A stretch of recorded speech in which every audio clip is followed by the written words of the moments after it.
Anand, very happy to be with you and the esteemed panel members. Generally there is a practice in Sanatana Dharma of performing havans, homams. So you keep repeating the same mantra time and again. It's called avritti. So this definition of Hindu and Hinduism, even if you wake me up in the middle of the night, I'll be telling, because I've been telling this so many times. But for the benefit of the viewers, listeners, there are many learners, avid learners. Yeah.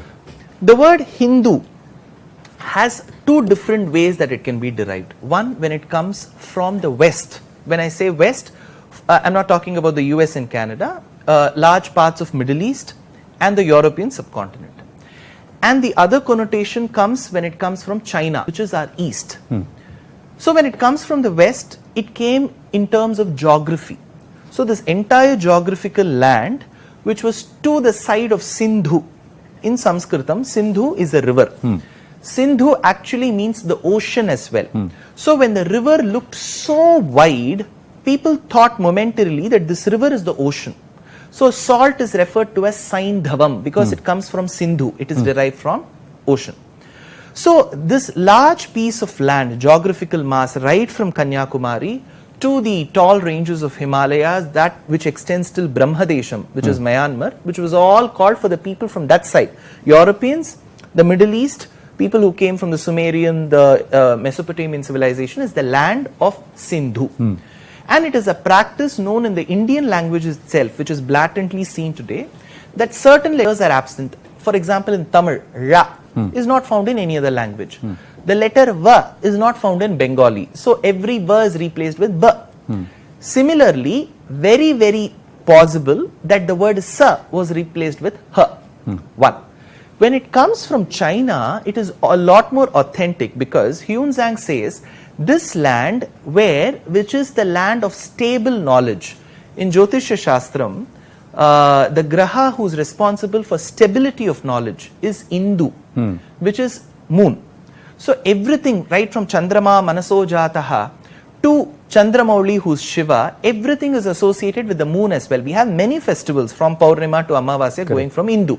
So this is referred to as the land of Indu, moon. Interestingly, this sentence of Huenzhang has been verbatim quoted by Pandit Sri Jawaharlal Nehru in the Glimpses of World History, where he says this land of the Indu later became Hindu.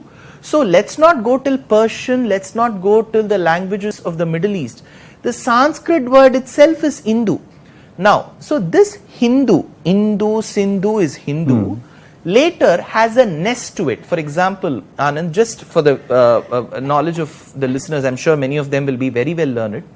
In the Upanishads, it's stated Satyam Jnanam Anantam Brahma. While commenting, the Acharya state Satyatva, Jnanatva, Anantatva. The Tva is a suffix which means ness. Cowness is Gotva. Similarly, to be a Hindu is Hindutva. Now the beauty is the civilization and the country, Anand, is much, much bigger than any political party, any individual. So in the course of attacking a political person, a political party, inadvertently or advertently, certain political leaders resort to dehumanizing, abusing the religion itself, which I think, all that I can do as a person who preaches about the scriptures is pray to Hindu who blesses with stable knowledge to add stability to their minds. Two important findings or observations that I have had in the last 10 years as a public speaker on ancient scriptures.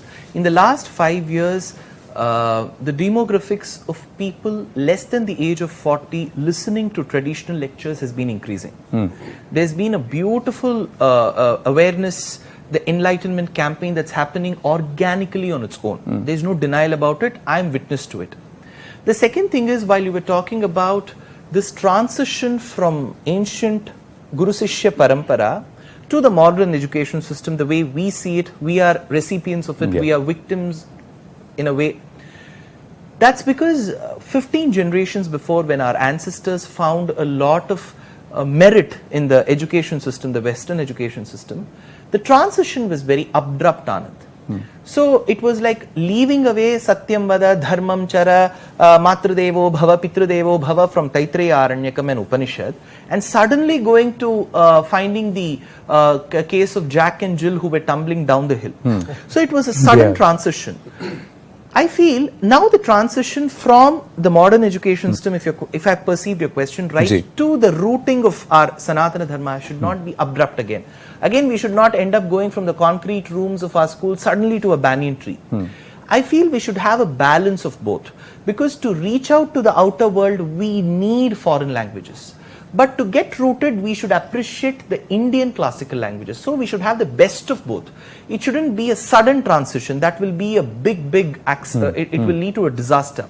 But I feel as much as a child learns about maybe a fountainhead of Ayn Rand or something like that, they should also learn about Narayaniyam of Bhattadri and Raghuvamsham of Kalidas. It should happen on both.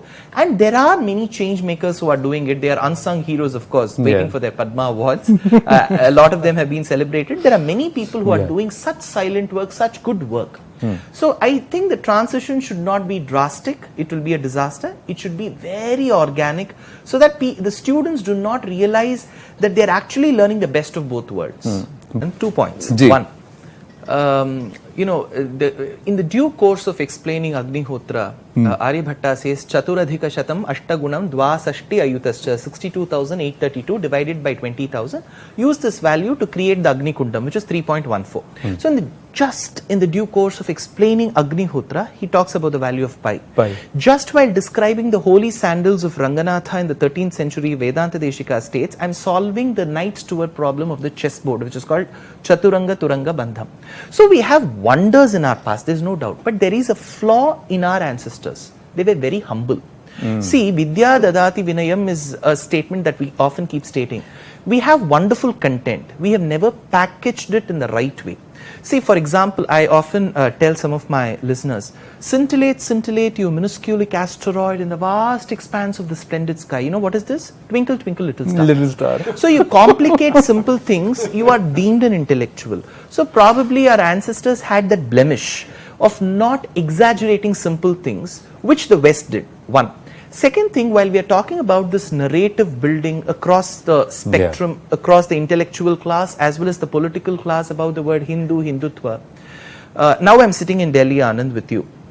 But there's been always a complaint from the people of the South that most of the channels are very Delhi-centric. So that's where I would like to state that there has been a huge narrative to distance the ancient Tamil literature from Hinduism itself. Nobody has concentrated in the last 70 years, and it's so deep-rooted now.